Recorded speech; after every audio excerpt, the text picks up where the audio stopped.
Nikita Mirzani sudah tidak peduli Loli jadi tahanan di Inggris. Nikita Mirzani sudah tidak peduli Loli ditahan polisi di London, Inggris. Kabar Loli ditahan polisi dibeberkan langsung oleh Nikita Mirzani lewat Instagram story-nya. Artis Nikita Mirzani mengunggah tangkapan layar pesan yang menyebut Loli tengah berada di kantor polisi. Dalam isi pesan yang dibagikan, Loli ditahan polisi di London lantaran diusir oleh Mami Eda, temannya yang sempat menampung Loli. Pesan itu meminta agar kabar penahanan Loli disampaikan kepada Nikita Mirzani.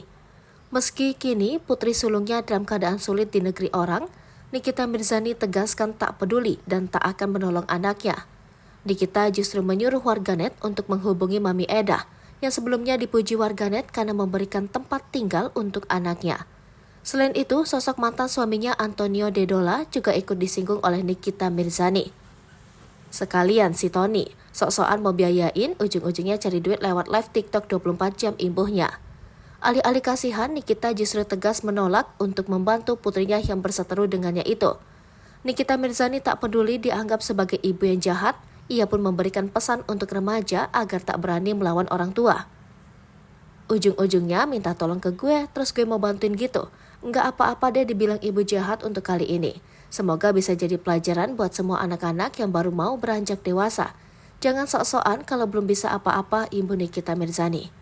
Nikita juga dengan tegas menyatakan bahwa permasalahan yang terjadi pada Loli bukanlah tanggung jawabnya lagi. Jangan ganggu saya lagi, urusan itu anak bukan lagi tanggung jawab saya. Tanggung jawab saya sudah selesai, pungkasnya.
Hai pemirsa Sri Popo TV, jangan lupa komen, like, dan subscribe, serta tonton terus berita-berita terupdate lainnya ya.